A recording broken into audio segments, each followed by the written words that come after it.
Hello and welcome. You're tuned into the best in paranormal talk radio. This is Darkness Radio. I'm your host, Dave Schrader, along with me, Tim Dennis. Hello, Tim. Hey there. Hey, I'm excited about today's show, and I'll go into that in a few moments. But first, I wanted to address something that I think ties neatly into today's program. You know, with people at home during this crisis, many people have started programs or online podcasts, radio shows, whatever, and I get a lot of people asking advice, and we've had people ask advice throughout the years about, you know, finding something you love and making it work. It's also, what's the word I want to say, cliche, right? I mean, people say, oh yeah, find something you love and make it your career. Well, that's easy enough to say, but it doesn't always work out that way. That's the explanation we get. Mm-hmm. Well, I'll tell you what, folks. Since I was 7, 8 years old, I've wanted to do radio. I used to sit in the garage with my friend Rick, and we'd introduce songs on our record player and record into a little tape recorder. We would do our little radio shows. We would even do old-time radio shows where we would be the Hardy Boys telling an adventure. I loved radio. I used to call and harass local radio personalities in Chicago. Larry Lujak, who I loved on WLS, you know, he was one of my mentors and actually called me back and gave me his time as a teenager to ask questions about being a radio host, being on air, being a personality. And Roy Phillips. I'm sorry. Gosh, not Roy. I'm missing two people. Wally Phillips from WGN, who was great, and Roy Leonard. And Roy Leonard really became a mentor to me. He would actually invite me into the station at WGN to sit there with him, watching him do interviews and watching him prepare for these shows. And then when I went off to college and met Tim when I was on KQAL, I would call Roy Leonard from time to time and explain the shows that I was doing, and he would give me some insights and some fun tidbits. And he was always very kind, compassionate, loving, but it was always something I wanted to do. So much so, Tim, that, and I've told the story, but for new listeners, I had gone to college because I found out I was going to be a dad. I needed direction. I needed something in my life, and I wanted to get an education so that I could find a career. After a few months of languishing at home with my roommates, they finally said, Schrader, get out and meet other people. And I left my home with this desire to go out and find a life. And I remember specifically that was my intention. I'm going to go out, I'm going to find some people, I'm going to find something to do. I walked out, and there, walking across from my home, which was directly across from campus, was this really cute blonde with a ponytail and 1980s short shorts, and I started following her across campus, Tim. And this was before stalking was a thing, right? This was just a young man following a beautiful girl. That's all it was, nothing creepy. But I followed her across campus, and she never once looked back. I followed her into the Performing Arts Center, and I thought, oh, this is cool. And there was signs on the door for the upcoming play, and, you know, you could try out now. And I'm like, all right, I've done plays before. Maybe she's, you know, maybe she'll join the play and I'll have somebody to talk to and know somebody. And so I followed her in. No dice. She goes up these flight of stairs, goes past the music rooms. All right, maybe something musical. Nope. She walks down around the corner. I follow her around the corner. I stop at one point because she stops dead in the hall and slowly turns around, and I just start looking at the bulletin board in the hall. And then she walks into the last door on the left. So I walk my way down the hall, and there's a sign, KQAL, now hiring on-air staff. And I'm like, are you kidding me? A radio? This is awesome. How much better could this be? I walked in, and I was greeted by Howard Joseph and Corey and Rick and so many of the other people Tim and I grew to know and love. And they encouraged me to become a radio host and start. And the whole conversation was great. And I kept looking around for the adorable little blonde that I'd followed in there. And lo and behold, we get done with our conversation. All right, we're going to have you in tomorrow to start training. And I said, hey, who is the blonde that I followed in here? And Corey and Howard looked at each other and then looked back at me and said, what blonde? And I said, there was a cute little blonde that walked in moments before I did. And again, they turned and looked at each other and they laughed and they said, dude, look around this room. If a cute little blonde would have walked in, we would have noticed. And the only other way out was through 2 studios and out that side door. Right, Tim? Mm-hmm. She never came out. She wasn't in any of the other studios because I could see through the glass into each studio. And I never thought about it really again until we started doing the show, but that's what brought me into radio to begin with. This strange, did I set the intention? Did God or the universe or something give me something that would draw me to this location, knowing I wouldn't find it on my own? And then radio happened, and I've been fascinated by it, and did radio for a number of years at the college station with Tim, and met Tim and Guy, the gentleman who has performed our theme song and created it specifically for our show. Met these wonderful people, did radio for a few years, and then I went back into the real world of sales. Tim stayed in radio, which was his passion and desire. After years and wanting to get back in radio, but not really telling Tim about that, Tim reached out to me and said, hey, I've got an hour-long spot open on late night Sundays, 11 to midnight. Do you want to do a radio show? And I said, sure, that'll be great. The 2 of us doing radio again. And Tim was open. He said, what idea do you have for a topic? I said, let's do the paranormal. And here we are almost 15 years later. How did we do what we did? You know, on the overall, I can't really tell you. We just put our heads down and we did it. I gave up my job. I gave up everything that I had at that point because this is what I wanted. This was my desire. This was my intention. And I've never really looked back. I mean, there's been a few points along the way where I've gone back into the corporate world to make money just because of issues at that moment. But things have always fallen into place wherever I've needed it. And as I look back at my life, Tim, I look at all these moments where it's things, you know, it's easy to say it's coincidence. It falls into place. But you start to look at the fact that a lot of this is willing. It's setting the intention. It's setting the parameters of the things you want. And then I look at other aspects and I'm like, well, but does this affect me in other ways? And then I joke around. We joke around on the show. We're 2 old, fat, broken down dudes. We're 2 this, we're 2 that. And what are we? We're 2 old, fat, broken down dudes because we keep setting that parameter for ourselves. We keep verbalizing and saying something and willing it into existence. You know, magic and spells are nothing more than words spoken, giving power to the word, giving power to the intention, giving power to consciousness to make real what we're putting out into the world. And I look at this on both sides, the good and the bad. When I've expected bad, boom, I get hit with bad. When I expect great, or sometimes even the beauty of not expectations at all, just going forward as though I was already there, the doors open up for me as I walk along. And I've wondered, how can I convey this to people? How can I share this message? Because people want to know how success works. I get to work with my best friend. We're 15 years into doing the radio show. It's opened doors to write a book. I always wanted to be an author. Not only have I written 1 book, but I'm in the midst of writing my 2nd book. The TV show opportunities, the opportunity to host Coast to Coast AM, the opportunity to take over Art Bell's final show with Midnight in the Desert, all of these experiences that happen. And you know what? I made a decision to leave Midnight in the Desert to focus more on Darkness Radio and more on the Holzer Files TV show. And as soon as I walked away from this established product, it fell apart. Without the love, the intention, and everything I'd put into it, it dissipated soon after I left. It's very strange how this has all worked. And going along, again, I've been wishing and putting out the intention of how do you explain this? I wish I had the answers to give to people and that I could scientifically back it up. And then as if the universe was listening again, Tim, I get an email from one of my favorite guests that we've had on this show and we've had on Midnight in the Desert. Dave, I've got a documentary and I'd love to come back to do your radio show. And they send us a screener. This documentary is a film by Caroline Cory, Superhuman, The Invisible Made Visible. And without any expectations, I didn't try to read about this. I didn't want to know. I just turned it on to watch it and see what would develop for me.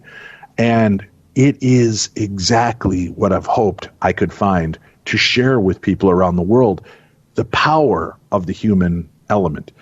We often ascribe abilities and things that happen to outside external forces. And this documentary is so beautifully put together because it really does show you how who we are, what we speak into existence, what we focus on, the things that we give to ourselves are the gifts that grow. External is not really the input that we work on. It's us pushing it out internally. It's us creating this. And this documentary beautifully defines that. So joining us today on the program is Caroline Cory. Superhuman is based on the jaw-dropping experiences of individuals with extrasensory powers that seem to defy the laws of physics known to man today. Producer and host Caroline Cory take the viewers on this extraordinary journey to achieve tangible and measurable proof of these seemingly miraculous phenomena. It's got an all-star cast as well. Corey Feldman, Naomi Grossman, Michael Dorn, and Robert Picardo from Star Trek, Karina Smirnoff, Rachel Brooks Smith, and our buddies Ben Hansen, Dean Radin, Eben Alexander are a part of this as well. It is a great documentary. I'm going to put a link up for the website so you can rent or buy the film. Folks, if you're looking for answers, you really want something tangible that you can wrap your hands around, wrap your head around, and understand the principles and properties of success in all aspects of your life. This is the first portal I've ever seen that puts it all together. Welcome back to the show, Caroline. Thank you for being here with us today.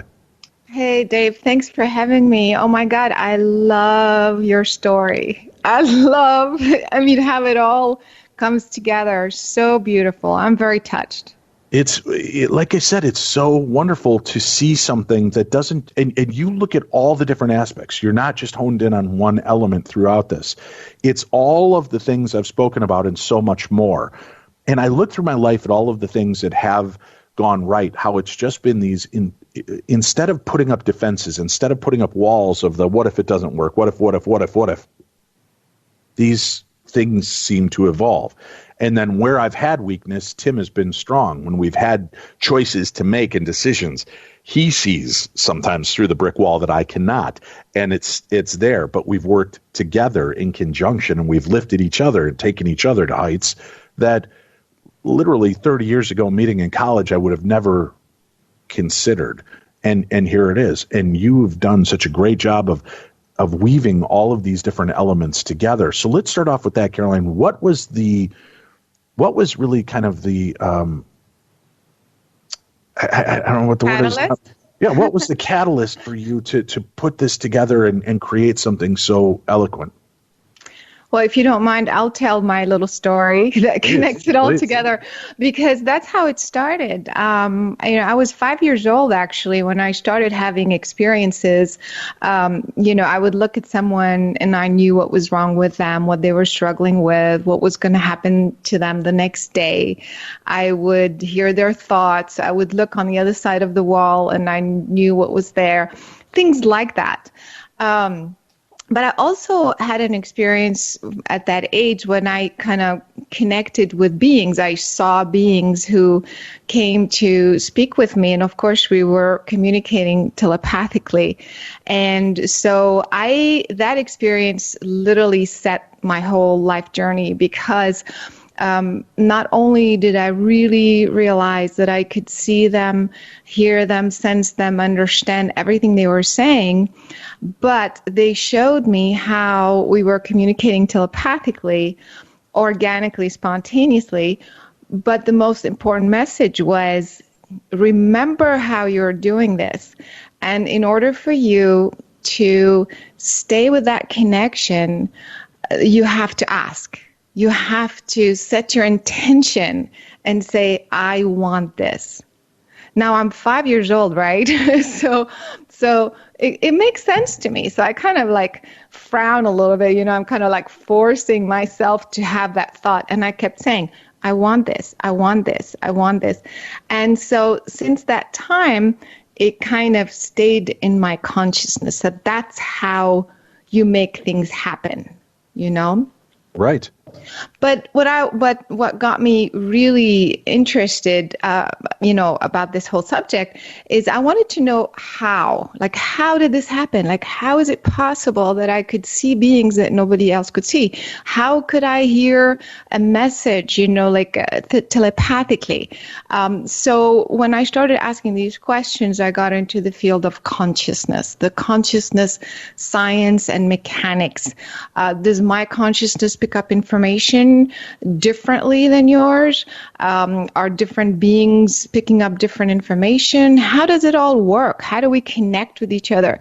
And so, of course, 20 years later, in the field of consciousness research and study, I developed a whole methodology for energy medicine, which is, helping people shift their health, through intention, light, sound, geometry, all kinds of methodology using only consciousness.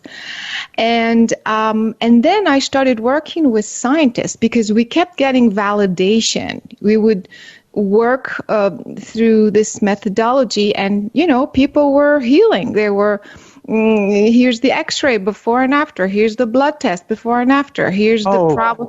Caroline, that's ridiculous because I have cancer and I've wished it away ever since I got it and it just won't go away. That's nonsense. It doesn't happen. You've got to hear comments like that. I know I'm going to have emails about that after the show. You've seen it. I've seen it. There's representation in scientific journals about this type of effect. Doctors will tell you, when dealing with cancer, the way you deal with it is definitely going to have an influence on this. You may not win the battle in the overall, but the fact is how you go into the battle will affect and impact that. Absolutely. So, yeah, I totally agree. Yeah, no, absolutely. And I totally agree. And I'm not saying every single person would have that. And the difference is it also has to do with belief. So the thing is, the person who would get over cancer is because they really, really, really believed that it was possible. So they kind of give it their all. And the way we also work is a lot with the subconscious mind. The problem is your conscious mind is saying, I want to heal, I want to clear, I want to feel good, I want. But then your subconscious mind is saying the opposite, is saying there's no way this is going to work, and how, just my words aren't going to have that effect. And my mother had that, my grandmother had that, then I should have that. It's genetic, whatever. And so that is the problem, is you have to get to a point where you address the root cause, which is the subconscious part of the problem, and how it was created subconsciously. Because nobody creates cancer consciously. I mean, that's crazy. And not consciously, but it does start to make me wonder when you look at disease, right, which is dis-ease. It's people that are, you're worked up, you live in a stressful environment, you're angry all the time, you allow external forces to affect you internally, and it feeds on you. You talk about how the fact that anger and resentment is a cancer, and how much of us walk around with that on our shoulders. And we carry these things. How can it not genetically affect us? When we carry hatred, we carry the desire and want for revenge, it destroys part of who we are, weakens ourselves, because the energy changes in who we are. I've got to guess that even though we don't will it in, like we're sitting there going, I want cancer, I want cancer. We're not doing that, but we're doing other things. We're eating the wrong words. We're saying and thinking the wrong things. Instead of emboldening ourselves, we're actually tearing ourselves down and allowing this dis-ease to start to tear us apart. I mean, is that a fair assessment, do you think? Absolutely, 100%, because people don't realize that thoughts and emotions are actual things. In other words, it's in form of energy. Even though you don't see you feel your emotion, but you don't see them. You hear your thoughts, but you don't see them. So you think it's just this abstract thing. when in fact you are actually creating an energy form that has a frequency. And where is all that energy going? It's going inside the cells. So you're feeding your cells information that it didn't have before. You weren't born. I mean, some people are, but let's say in general, right? So when you are feeding your cells with these other thoughts, like you're saying, you're not saying I want to have cancer, but you're saying I'm a failure. I will never succeed. I'm not good enough. Others are better than me. Or I hate my life. I hate my body. How many people say that consciously and unconsciously? So you're feeding your cells all of this negative information. And at one point, your cells are okay. It's the way they use the cells are normally vibrating. The frequency starts to go down because you're adding information that slows it down. It's like a burden. And if that vibration gets slower and slower over a period of time, then you develop a disease. And so then there's another element that comes in, which is the belief system. Let's say if it runs in your family, then you will develop cancer. If it runs in your family to be diabetic, then you'll become diabetic. So different kinds of diseases come because of your weaknesses or your belief systems as well. In addition to all of this, there's something that we call attachments, which are thought forms, but also entities, energies that latch onto you that you're not even aware of. And I see this all the time, unfortunately. And that adds to your cellular stress. And it's such a low vibration that it keeps you in this depressed, confused state, which adds to you attracting more of that issue. You see, so there's a lot going on. It's not easy, but you have to address all of it, not just one part of it. I agree. And that's fascinating. Now, I want to kind of bounce around, unfortunately, through this. You do such a great job, but one of the scientists you meet with talks about examining cells and the fact that cells and our DNA, they have this harmonic sound to them, for lack of a better term, and it's been recorded. Like the sounds that we've recorded from other planets, everything has this noise. And I thought it was fascinating because they were looking at healthy cells or healthy DNA, and it made this kind of ooh noise. And as it got sick, it was like and it was cyclical. And I thought, okay, these cells have forgotten who they are. They're breaking down. If we knew, like stem cells, right? Those are the pure, unadulterated, kind of unfiltered bioengineering chemical that we need that can reinvigorate health because it's isolated. It's taken at a moment that allows, right, for the body to remember, oh yeah, that's what we're supposed to be. And I wonder if we took that harmony of the sound of our healthy DNA, not Caroline Cory's, not Tim Dennis's, but Dave Schrader's healthy DNA, and we bombarded ourselves even for 10 minutes a day with that sound, would it reignite sick cells to, oh yes, and kind of like taking a pin that is not magnetized, rubbing it on a magnet, and then taking it over to a paperclip, and how all of a sudden the paperclip clings to the pin. You've changed the parameters of that item. You've changed the parameters of your DNA to teach and re-influence that DNA what harmony sounds like, what a healthy cell sounds like. Do you think that, and I know that there is music and color therapy that exists out there, but I don't know if it's done this way. Do you think we're far off from that becoming an actual modality of science? Actually, there are people doing something similar to this, but what you're referring to is really resonance and what we call entrainment.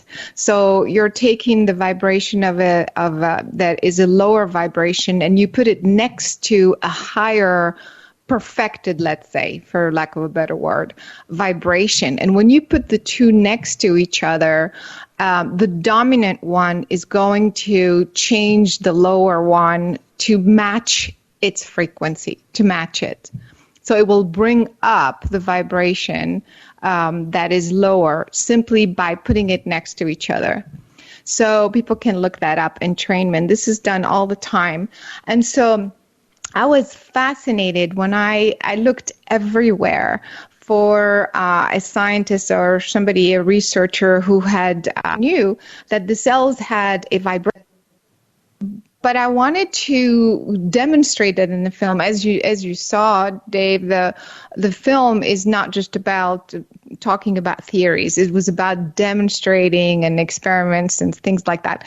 And so when I found Dr. Jim Bzewski of UCLA, that he had actually extracted the cell's sounds, it was really like evidence that when the cell is healthy, it emits that frequency as opposed to when it's not. And so they're using this technology already to detect, speaking of which, the signature of cancer. And so they use this technology because they know the signature, the sound signature of cancer.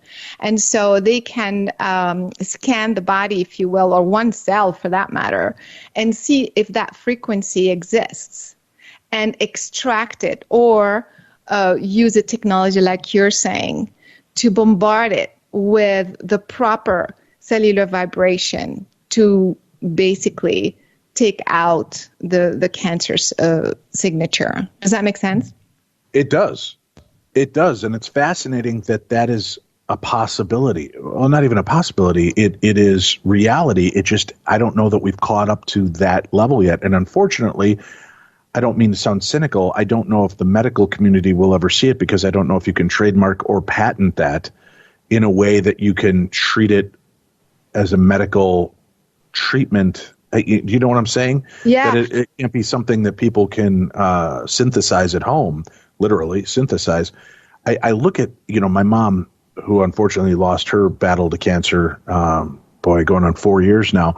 I remember when I was a teenager, she had a mole on her back, and this mole just kept getting exponentially larger. And she is a nurse. She, nurses and doctors are the worst patients. She kept putting it off. She finally had an appointment to go to the doctor. My dad and I were insisting on it. It was oddly shaped. It was getting bigger, and it appeared to be a form of skin cancer. Mm. And I remember in the morning, my mom calling me up, and she says, "So the damnedest thing." And she goes, "I guess I'm not going to the doctor." And I said, "Mom, knock it off. You got to go to the doctor. You got to get this checked." And she goes, "I was going to, but look at this."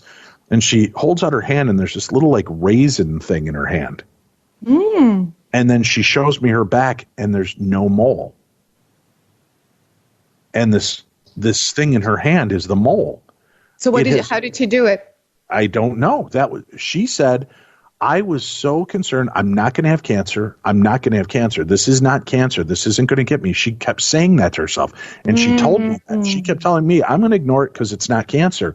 And it wasn't until it got bigger. But when she knew she had to go into the doctor, her fret and fear of going in at that moment. Now, I know people are going, well, maybe 15 years ago, 20 years ago, 30 years ago, when she had that happen, had she gone in, Dave, they'd have found the cancer in her body. No, she died of lung cancer. This was something totally different. But it was there and then gone. And she talked to the doctors at the hospital that she worked at and explained what had happened. And they threw their hands up in the air and they said, miracles happen. We just have no explanation for everything that the body is truly capable of doing. And that stuck with me. And I thought, wow, that's insane that even doctors are willing to submit to the fact that the body can do much more than we give it credit for. The mind can do much more than we give it credit for. Exactly. That's exactly the point of all of this is, then you'll say, well, wait, if that works, then it should work across the board. No, because of what I just said, that you don't know what's in every person's head. You could take 10 patients that have the exact same skin cancer, right? And you give them the exact same treatment. They're not all energetic treatment through intention, through this and that. They're not all going to react the same way until you go again to a subconscious level and make sure it's aligned with what they're saying and what they want to accomplish. It's much more complicated than just saying affirmations. It's not so, like intention, I'm just going to keep saying it, It's going to work. So your mother not only said it, but she believed it. So even like she did not allow any other conscious or unconscious thought to even come into play. She was like, this is it. And that's why she was successful. And I watched the opposite when she developed her lung cancer. As it slowly started to degrade on her, I watched and I said, Mom, you could fight this. And she's like, oh, yeah, I'm going to. But you could see in her eyes and in her resolve that she already believed she was dead.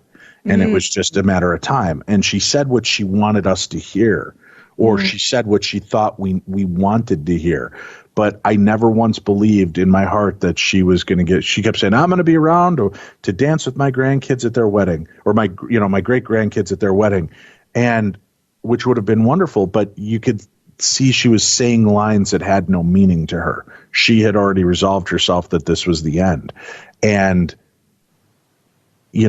we as a family had a discussion about that where she was on her bed in hospice. And I finally said, Mom, I get it and I understand. And you don't have to stay here for us anymore. If this is a problem and everything. And like magic, Caroline, that day, everybody that meant something to her showed up and said their hellos and their goodbyes and shared laughter with my mom, and she laughed along with them and talked. And although her speech was flawed, she could still communicate very well. And we all had a great time, and she went to sleep that night and then basically was comatose the next day, and we lost her the day after. So it was like she did what she needed to do. She said what she had to say. She laughed, she cried, she hugged, she kissed, and then got it all out of the way, and then finally gave herself permission to let go. And you could see that does have that effect, that impact. My grandfather, when he was bad with cancer and was hiding it from the family, the night that my mom and aunt were at the hospital with him, he would always say, okay, I love you, I'll see you tomorrow. When he said goodbye that night, he just said, I love you, goodbye. And they left. And my mom and aunt didn't even think about it until they got the call. And both of them said, you know what? Dad didn't say I'll see you tomorrow. He specifically said, I love you, goodbye tonight. Wow, incredible. And passed away. So it shows that, we are in tune with who we are, physical, mental, spiritual, but we have to move pardon my French, we have to move all the bullshit out of our way. Yeah, absolutely. And you said it. It's exactly that. Like you can tell, somebody can say, I love you, but then you can feel that's not really what they mean, or there's something wrong with what they're saying. In fact, this gets us to the other experiment we did in the film, which is the vocal analyzer, where we analyze the vocal frequency of a person, and we could see the patterns that the voice was creating, because the voice has a signature, and it's a very unique signature to you, just like a fingerprint. And so even in healthcare, they found this technology where through analyzing your vocal frequency, they can detect imbalances, even cancer actually, for that matter. And so they're using it for that, but also to detect some imbalances or pathogens. Could you just imagine, instead of going to get a blood test, you just go and speak into a microphone, and you get this whole analysis, and then you know what you need to fix. So it's fascinating. But what this gentleman in the film, what he did was not just analyze the frequency, but the patterns that are kind of part of your voice that are coming out as you speak, because the patterns show not only what you say, but also how you feel, like if what you're saying matches what you truly, truly feel. And so in the film, we had Karina Smirnoff demonstrate that experiment. So when she talked about really positive things and happy things, the patterns were very harmonious and beautiful. And then when she talked about fearful things or things she was struggling with, it just became all chaotic, to the point where even when she said, "I love the color yellow," the patterns on the screen were turning yellow. So literally what she said and what she felt became reality. I mean, to me, that was another experiment that was very, very cool. Yeah. Now, I looked at that, and being a radio guy, and Tim, you'll I'm sure understand this as well. I didn't understand parts of the experiment, Caroline, just because I thought, well, if you're having somebody speak about something that upsets them and something that stresses them out, their voices are going to be you'll hear the tension in my voice as I talk about my mom dying. But when I start talking about my grandchildren and how much I love their hug, you can hear the vocal resonance open in my throat. You can hear it. So are we really seeing a pattern that is something that links to other medical issues other than just the vocal intonation? Because, Tim, you can see that in wave formats, right? You can see stress in pressure. And then you can see... If you, and I don't mean to interrupt, Dave, but especially, Caroline, if you look like right now when we're recording, I'm looking at both your voices in an editing program. And as you're speaking, I can see that your vocal intonation is different in wavelength than Dave's is. So even when you talk to Dave in certain tones, when you go down an inflection, up an inflection, even my tone is different than your tone. So to add to Dave's question, even when you're talking in a stress tone as opposed to a happy tone, those wavelengths show physically or can show physically even in an editing program.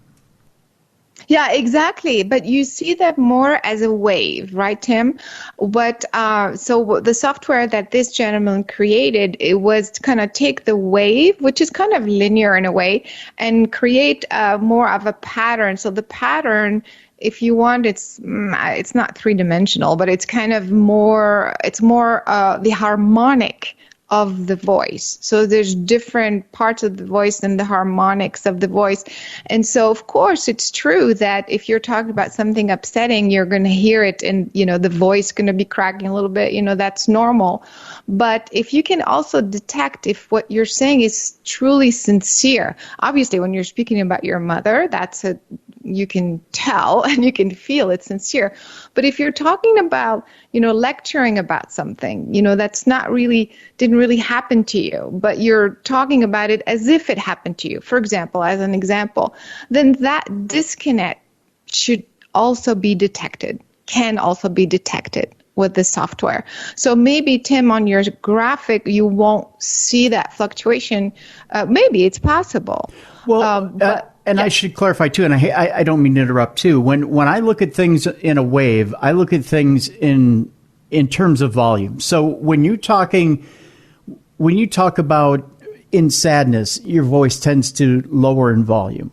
When you're talking about things when you're happy, your volume tends to increase. So there are certain things with volume where I can catch you, in certain moods, your volume does increase and decrease, and with that, I can tell moods just based on where you are in a volume spectrum, and that's really all an editing program does.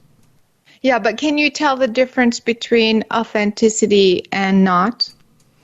Right. No, we can't see the truth or lies in that segment. But the question I had, though, is, don't we need a focal point? Don't we need a baseline of the voice in order to detect what the voice sounded like, what it records like without a person having cancer or an aortic blockage or something, so that when we play that voice again talking about something, we can look for the subtleties in the frequencies that you're examining to see where those points are. Absolutely, and that's how you do it scientifically. You create baselines by analyzing thousands and thousands of, vocal samples and of, let's say, people who don't have cancer, what have you, and then those who do, and then you detect that signature that is common to the folks who have cancer, for example, and then you isolate that frequency. I mean, that's kind of how you eventually do it. Same with all the experiments that we run. We don't just take, just speak through a microphone or do whatever testing without this baseline.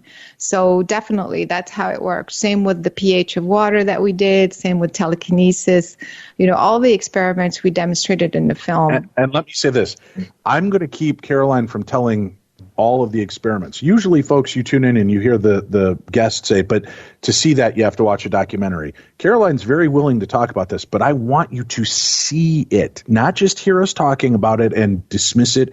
I want you to see the documentary, see some of the experiments we'll touch on, but not going to tell you how it was influenced or what happened, because I want you to see for yourself how this works, and it is powerful. And do you know what my takeaway was from the vocalization? And like you said, she thought of her favorite color, yellow, and the screen pattern started to change to the color yellow. She thought of a darker color that she didn't like, and as she's discussing it, it gets murkier. So there is that concept. But the thing that I took away is something that gave light to a concept that I have when I deal with my depression. And people have asked about, Dave, how do you keep pushing when you go through depression? Listen, I'm human. I am fractured. I've got issues like everybody. And depression and anxiety have always been a part of my life. And I've explained to people that one of the ways that I've learned to deal with depression is almost visualization. Instead of bearing down my heels and pushing against this raging tidal wave of emotions and anger, which can leave you feeling physically exhausted, when I see the depression coming and I feel the depression coming, I kind of imagine myself standing on a cliff and I just throw my arms open and I let these storms blow past me. Instead of fighting it, which makes it so much worse, I accept that it's here. I accept that it's coming, and I let the waves or the rain pound over me, and I feel the refreshing. I feel the cleansing. I feel the freshening, so that when I know I'm going to come out the other side of this, I'll have that sense of being clean, as opposed to feeling that stagnancy, that black tarry ooze of depression all over me. I'll feel clean. Doesn't mean that there's not still remnants of it, but I do. And I realize that what I'm doing is, and what your guest in that part of the segment was doing, she would put herself as an actress into these mental images, and you could watch dramatically how it affected and impacted different aspects of the experiment. And when you're feeling blue, folks, and you're feeling down, instead of focusing on that moment, instead of focusing on, laying in Acapulco on a beach that you've never been to, maybe take that moment to think about the happiest moment. My grandchildren, their reactions when they see me come in through the door, the feel of their arms as they wrap their arms around my neck and kiss me and hug me and tell me how much they love me and don't want me to go. Those are defining moments for me that are tangible, that have physical. I can feel them. I can smell them. I can hear them. I get all of my senses are engaged. And I realize that starts to pull me out of the muck, because I'm taking myself from this horrible moment in my mind, and I'm putting myself somewhere that I love to be, somewhere that means something to me and resonates in a much better heart light, if you will. And I can feel the change. Music does the same thing. I can listen to upbeat, positive music that really made my life feel better. And it's like it puts me back in those moments in my youth when I was in a good place and happy and with my friends and in love or whatever it was at that moment. And it transcends the moment I'm in. And I'm allowed to live almost in two time eras at the same moment. Does that make sense in what was kind of being explored there, Caroline? Absolutely. And I love what you said. It's so amazing that you're able to use visualization to shift to a better place. But also what I hear as you're speaking is that you are allowing, you're not going against the current. And that's also very important. It's part of the shifting, because when you are resisting, you're saying no, you're kind of rejecting what you're feeling. So there's a conflict there, because you are feeling down. And then when you don't want to feel down without any reason, it's almost like you're in conflict with yourself. But when you just allow, you're kind of flushing it out, like you're saying. So that works absolutely. And so there are different techniques and different things. You are very good at visualization. Other people, like you said, maybe they need an external stimulus just to get them going, like put an upbeat song, just go quickly, like just start jogging just to get the chemicals, in your brain going. So whatever it takes to kind of shift you to a better place. But the bottom line is, no matter what you're doing it with your mind, with your consciousness. You're intending to feel better.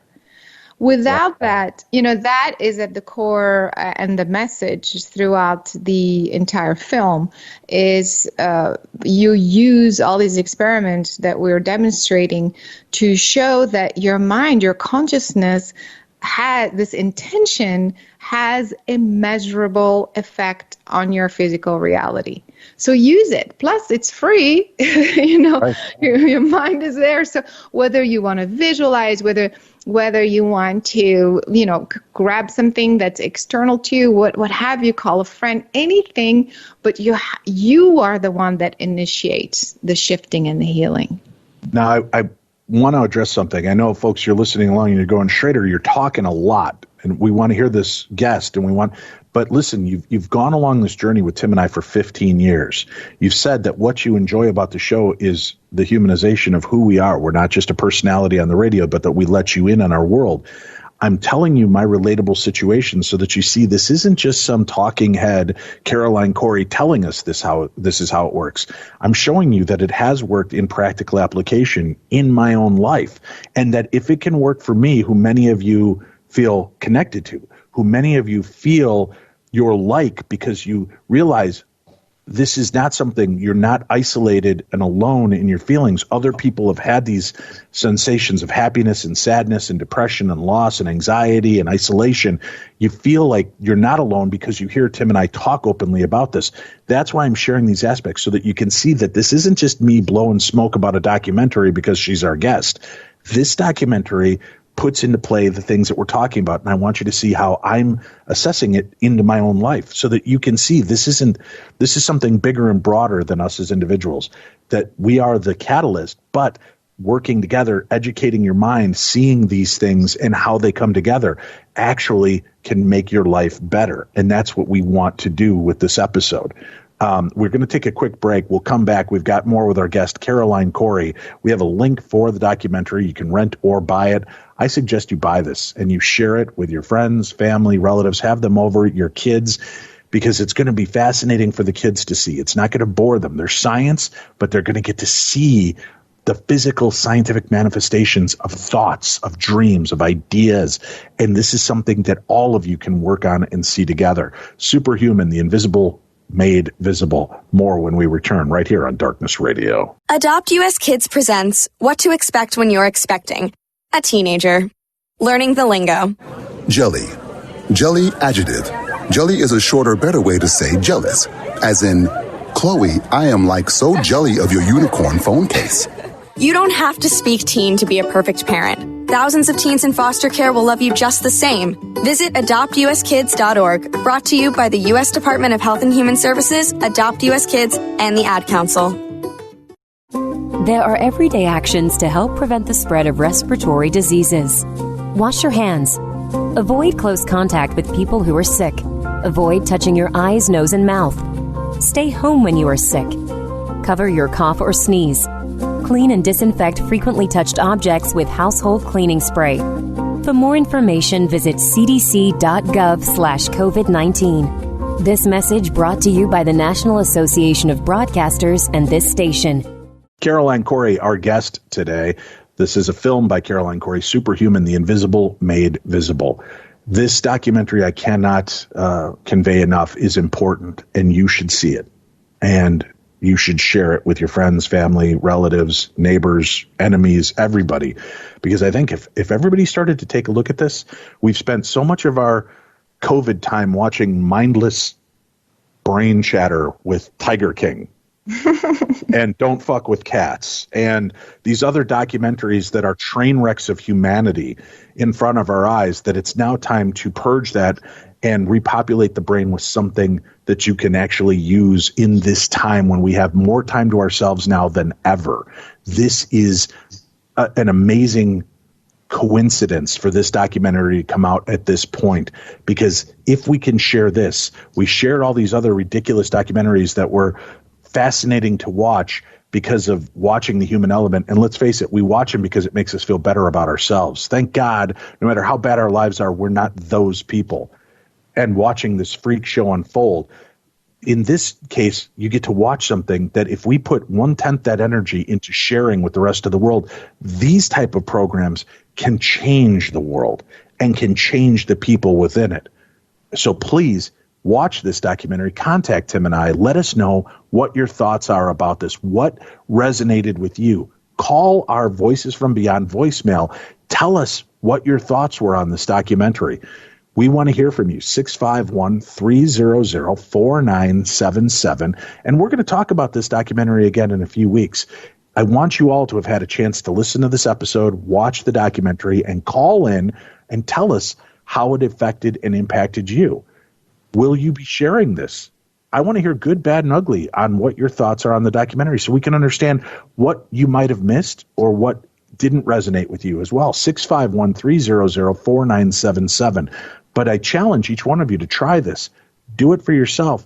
The worst thing that you're going to do is walk away with 2 hours of something beautiful to have watched instead of polluting your mind with news, the depression of our political structure, the depression of our medical structure, the depression of our financial structure. For 2 hours, you can escape into something that empowers you. So please check it out, Superhuman, The Invisible Made Visible. All right, Caroline, there were so many other amazing things that took place, and you have some great experiments that people can watch unfold in real time and see this. Now, I understand you went into it with this intention, but were there ever any of these experiments that even surprised you in how they worked? And yeah.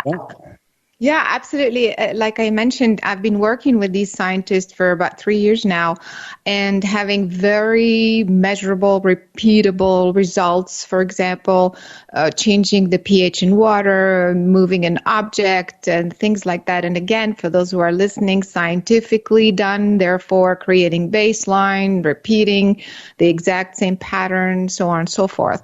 And because it was so successful, I felt, okay, it's time to make a movie. No one's ever done it this way in film format, where we're not just talking about the mind having an effect, but demonstrating and doing live experiments.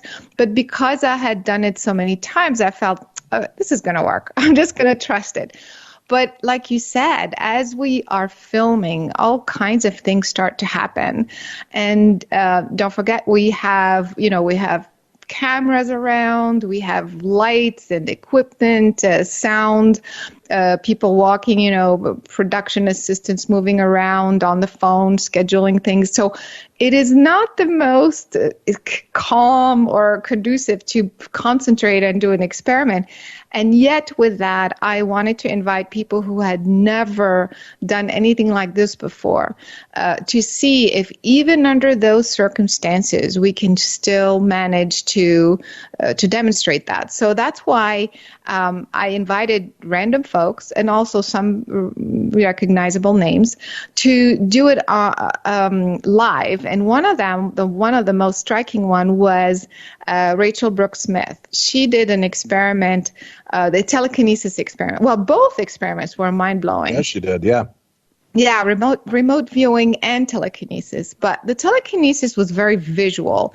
So we bring her in, and literally in 2 hours, we teach her how to connect to this object, how to kind of figure out a way, because there's different ways to move an object. And so for those who are listening, the way we do this is really gradual. First, you put a piece of paper or foil or something like that, and you try to influence it with your hands around you. And of course, there's the magnetic field, so we know that. But gradually, you kind of make it more and more difficult. Then you put it under a glass container. Then you put it under a double glass container. Then you put two of them inside the glass container, try to affect one and not the other. Then you do it, in a Faraday cage. So we do it gradually. But what happened was, since she had never done it before, we're all sitting there watching, expecting, hoping. So she focuses on it and nothing happens, for the longest time. And all of a sudden, she starts to say, well, I feel like I want to play with this little piece of foil. I feel like I want to give it a name. She started giving them names. And then the second, she said, I want to just project joy and love.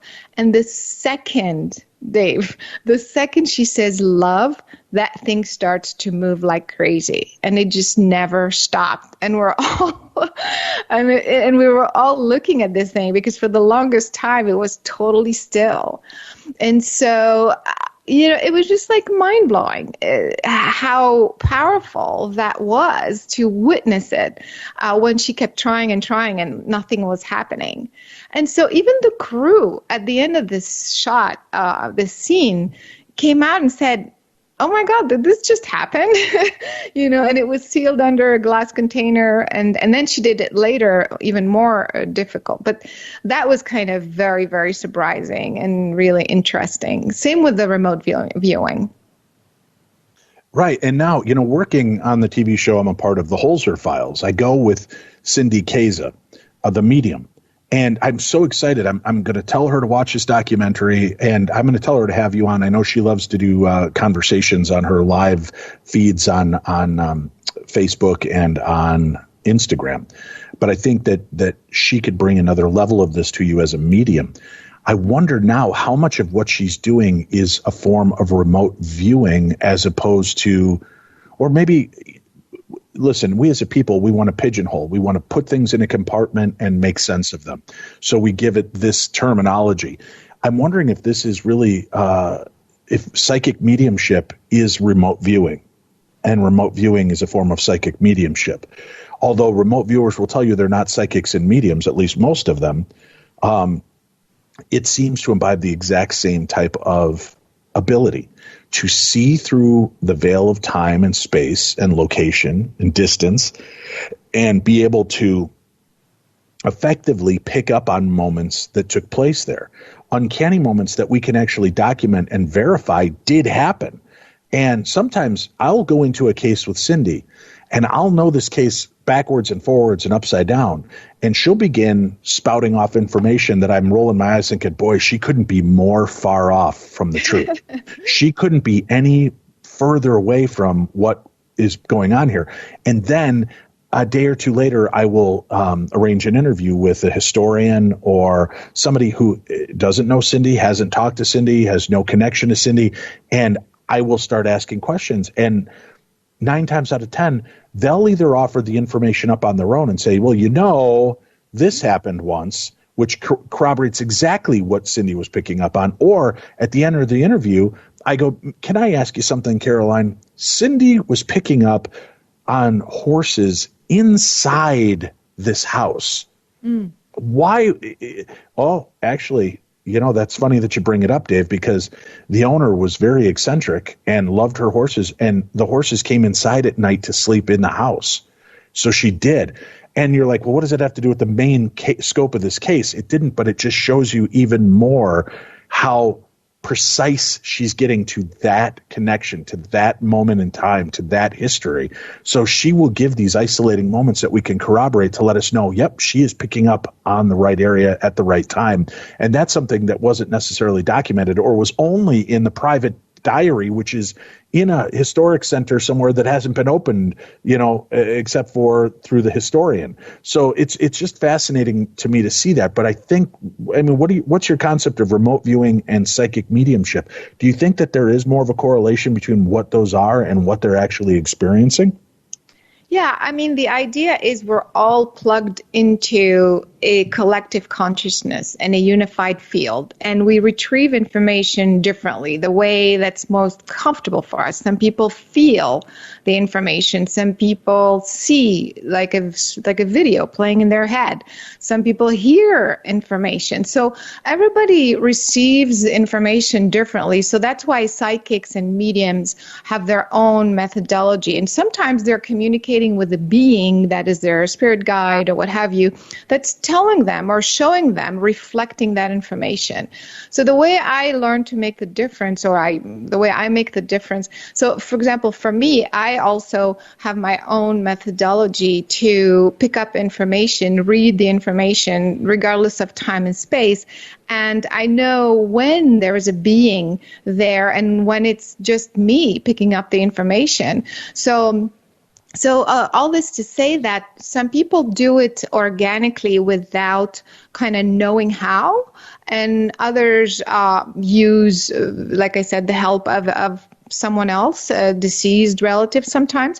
But I think for remote viewing, the best way to differentiate it is really more a terminology thing. I think in the government, that is the program that they called remote viewing, and it was to train soldiers to see remotely, basically spy on another government, the missiles or the Air Force bases, whatever what's happening remotely for military purposes.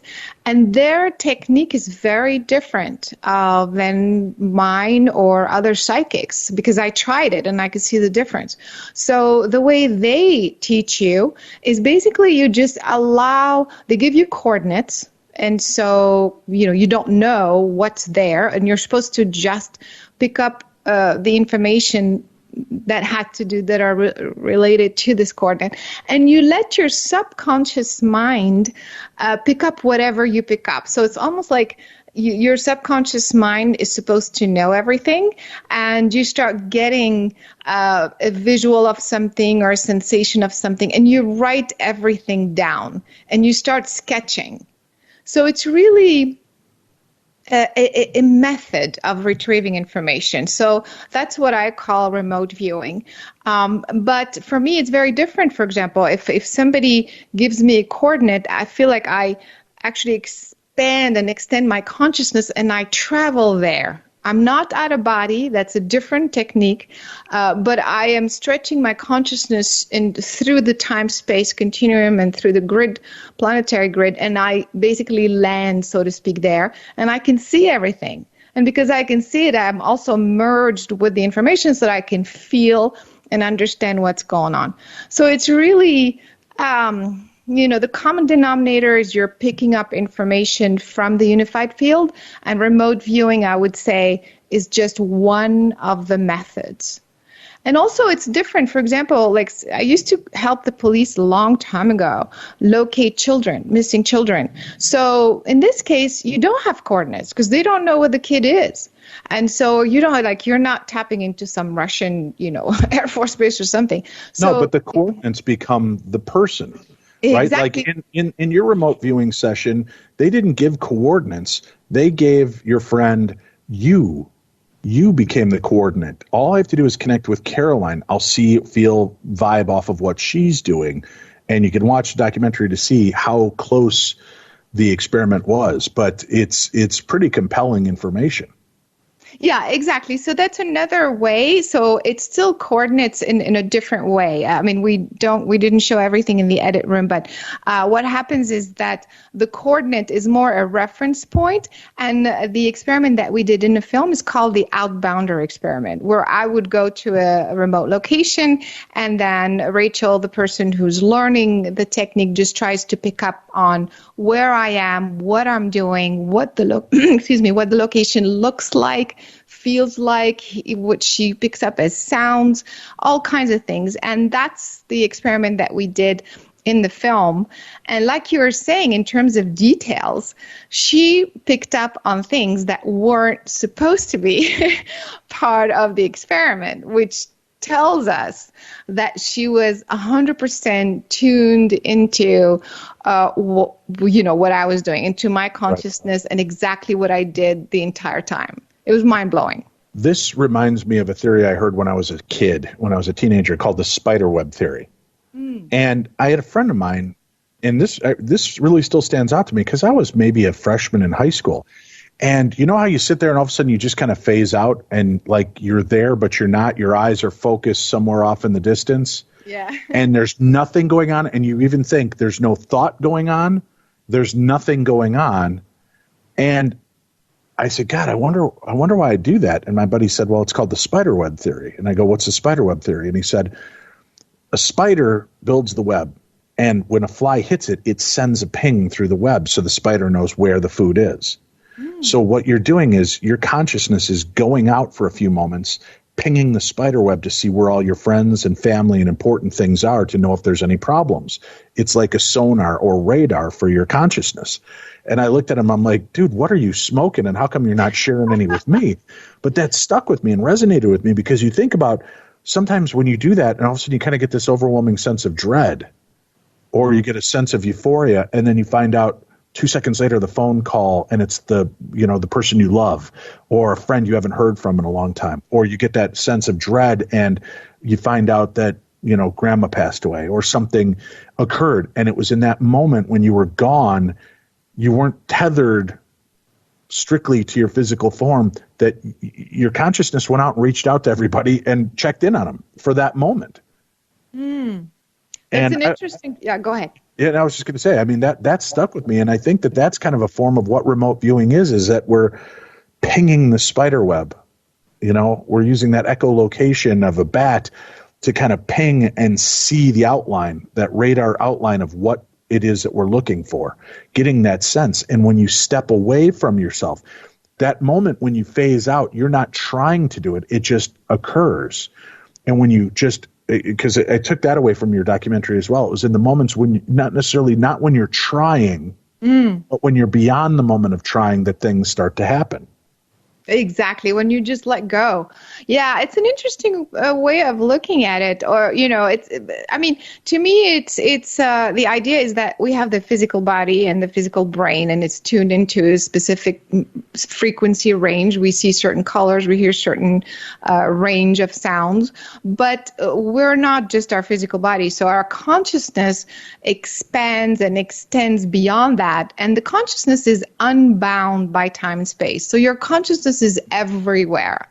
So it's actually picking up all kinds of information all the time, but you're not paying attention because it's not relevant to what you need right now. You're having to drive your car or make food or whatever. So it doesn't matter what's happening on the other side of the planet right now, But as soon as you relax and you just let go and you quiet down, the brain becomes in tune with that external aspect of you, which is everywhere. And it starts to pick up the information that's relevant to you. And that's how all of a sudden you feel something or something happened or think of someone, the phone rings and things like that. Yeah, absolutely. Very cool. What, to you going into this, obviously you set your intention for the story that you want to tell, for the experiments you want to try and see how they tie together.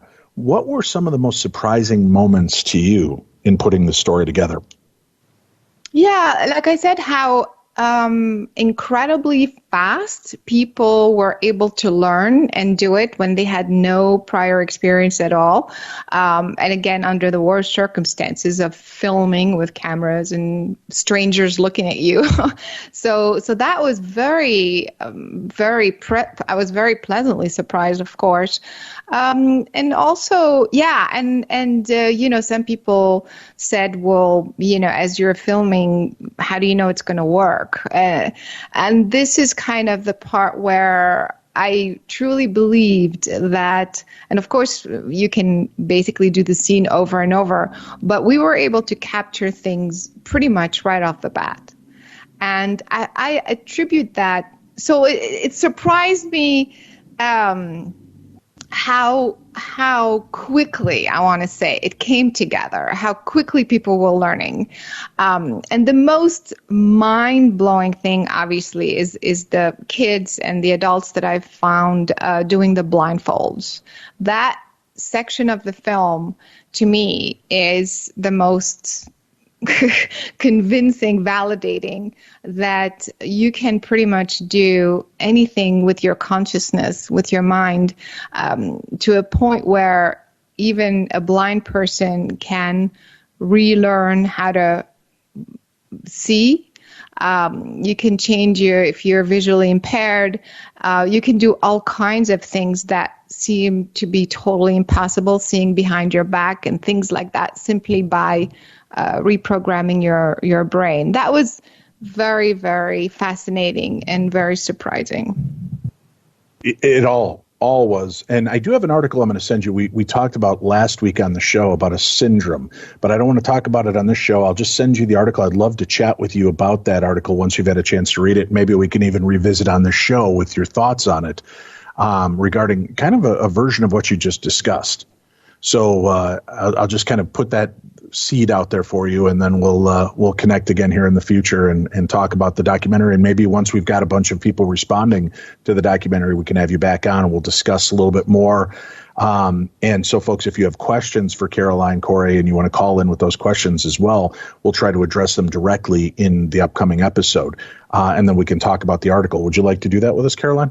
I would love to. I'm so curious now what the article is. 651-300-4977 if you have questions for Caroline Cory when she returns to talk more in depth about the documentary with us, and tell us your own theories and thoughts on what was represented. You have a 3-minute window to leave a recording, so you should be able to get out your thoughts. If it has to go a little longer, just hang up and call right back. Leave the rest of your message. Tim will put them together so that's one cohesive thought for an upcoming episode. But 651-300-4977 is the number to call and leave that voicemail on. There was a couple other points I wanted to touch base with you on, but there's just so much. Look, here's a fascinating, I love your concept on this. I've been talking to some friends. Obviously 2020 has been a year of high anxiety and high stress for everyone, right? For sure. And something strange about this year. Tim and I have discussed it in the last few weeks on the show. It's gone by amazingly fast. Yeah. Right? For something that's filled with so much tragedy. Usually when there's a death in the family, it feels like the next few months are in slow motion. Everything is drawn out. When you're in agony, you're in despair, you're in depression, everything is slowed down, it seems. But yet we're getting through this so quickly. And I mean, March, we closed down the world pretty much. And here we are, 5-6 months later. And how did that happen? How did 6 months go by like that? But you've got the focus of all the people basically in the world going, I just want 2020 over. I just want this year to go by. I want it to be done. I'm wondering if we're all influencing time as we know it as well. Because when we've talked about this on the show, when you're in the moment, like in a car accident, ones that you see coming, people, including myself, will talk about how time slows. As my car was spinning in traffic, I carried on an entire conversation with my son, which felt like minutes long, but it took place in what could have only been a matter of 5 seconds. But time held no meaning, because for that second, I wasn't worried about what was for dinner. I wasn't worried about, did I remember to lock the front door? I wasn't worried about bills. I wasn't worried about work. I was worried about the impact and what was about to happen to my son and I. And then that moment stretched. So, you look at the concept and constructs of what time is. It's something that we put on things. And I just was wondering what your thoughts are on the fact that with so much tragedy, so much angst in the world, this year's gone by so quickly. Do you think it's because everybody's focused on just getting out of 2020 as quick as we can? And that's why time is speeding up? Yeah, I love this question. It is so strange. Like I always think it's the next day. And you look at your clock and it's like, oh, it's already afternoon. The day is almost over. So I totally agree. And every person I've asked, and I work with many groups as well, everyone says the same thing. So I think there are two things going on. There's actually one of the techniques that I use in healing is called time suspension, where basically you suspend time and you go back to the time just before trauma happens, just before. And you change what happens next. So let's say you're in a car accident. You can't stop the car accident from happening because it's already happened. But the way you've experienced it and what the repercussions of that car accident, that you could change because that is your subjective experience.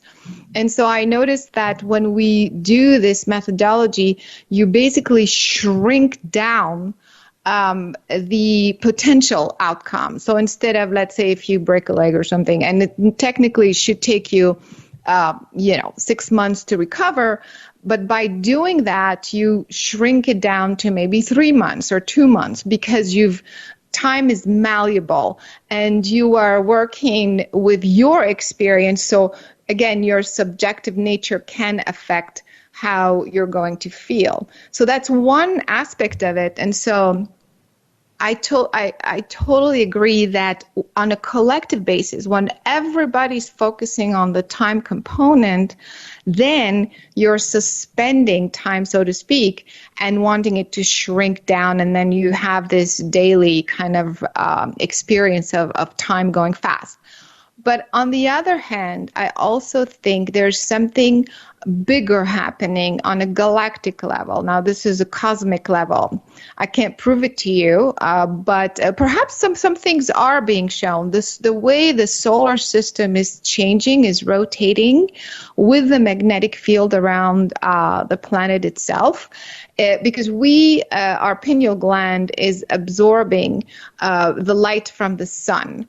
And so it's responding to, when it's bright out, the pineal gland absorbs more light, and when it's not. So, but because some of the sun rotation and the sun frequency is changing on a bigger scale, we're kind of absorbing a different, faster rate of light coming in. We're basically absorbing eventually an entire additional octave of light, which is huge, but we're doing that gradually.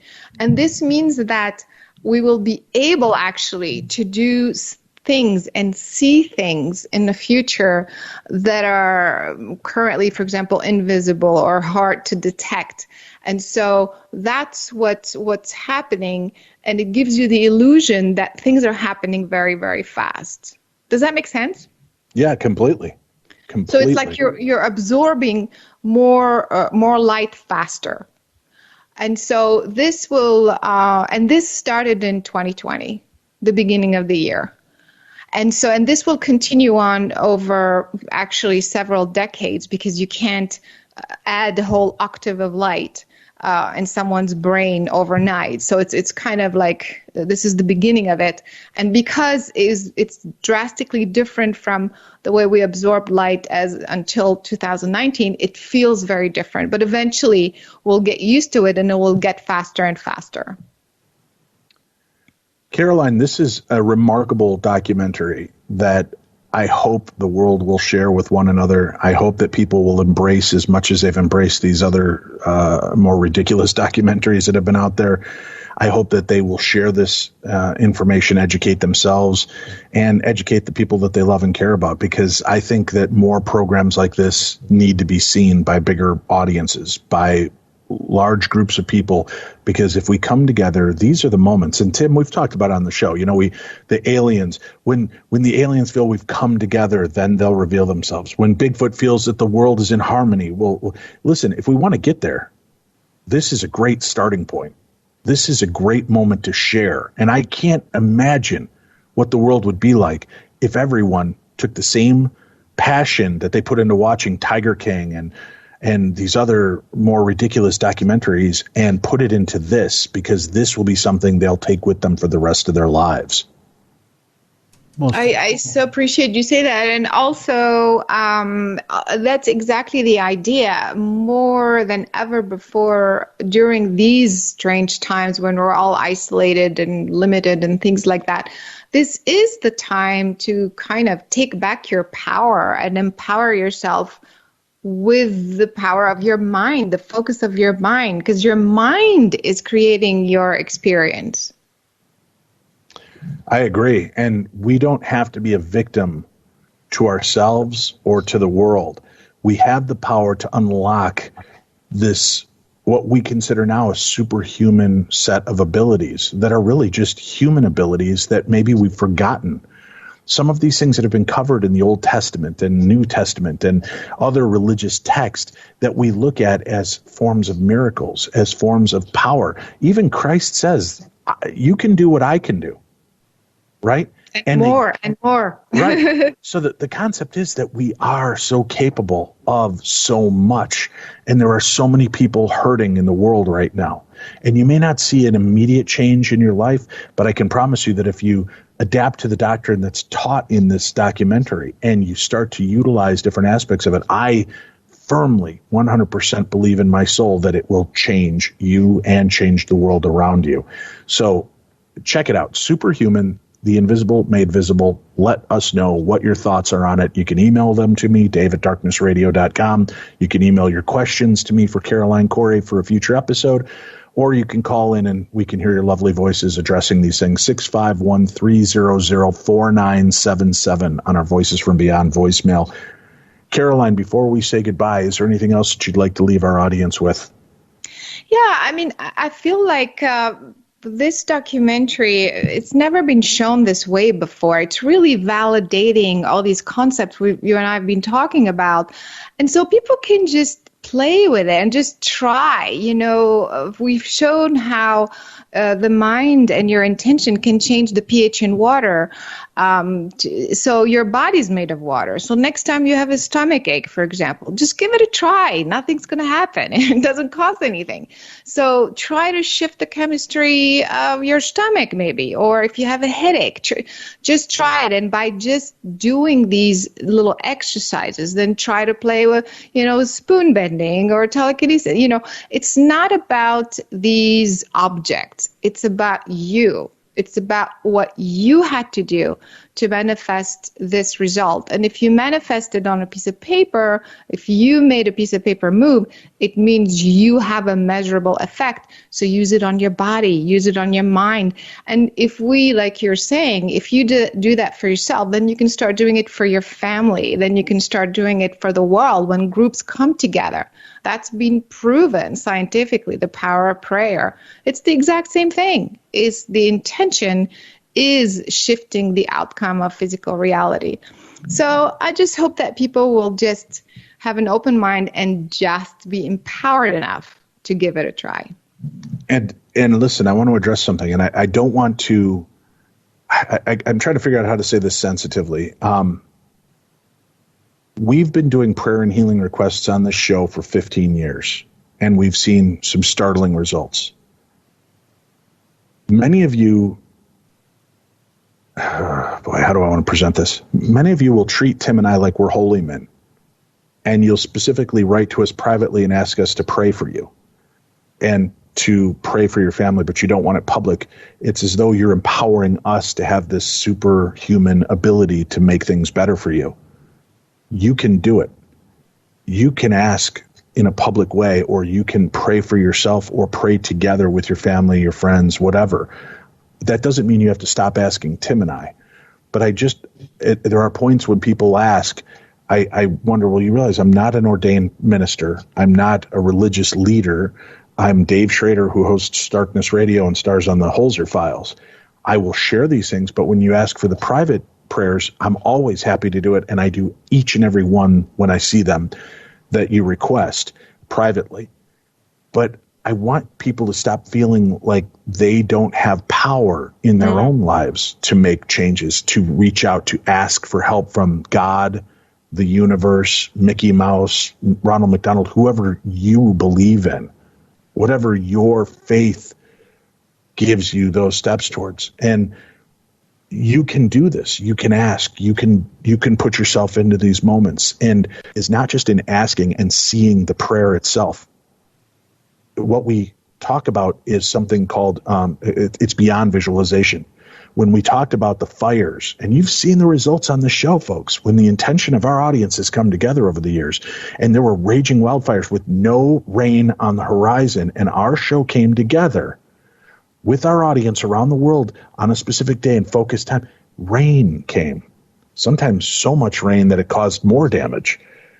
But that's the power that we all hold within us. Coming together makes it tenfold more. But what we tell people is don't just picture rain putting out the fires. Picture what the ground looks like after the rain. Picture the regrowth of grass, children running on the grass and playing, animals living safely in that environment again. Take it not just from the visualization of the fire and focusing on the ugliness of it. Focus on that, focus on the quenching rains, and focus on the aftermath of it, of what the beauty can be once it's done. Because that's the true key to the secret that was so big in the 90s, the secret. It's not just putting out to the universe what you want. It's putting out to the universe what you want and seeing yourself getting it, seeing yourself at the end of it once you've set that goal. Not just what I want. You want that big screen TV? That's great. See yourself watching that big screen TV. You want the love of your life? Don't just want the love of your life. See Caroline Cory. See yourself holding her hand. See yourself loving her. Those kind of things. It's taking it that one step further that helps to evolve the secret, that allows you in that door, right? That was the one part that they never really gave you. They gave you the catalyst, but they never gave you how to see it through. This documentary does, what I'm saying to you does, see it through to the other side so that you get the entire picture. And that's when you'll start to see more success in your life. But it's like any muscle, you have to work it. You have to put time and effort into it. You can't expect to do it once and get the results that you're hoping for. But as you see in the documentary, some of the experiments are done just once, and they are unbelievable. So that means you need to focus on these things. And if that's possible for any one of those people, there's no reason it's not possible for you.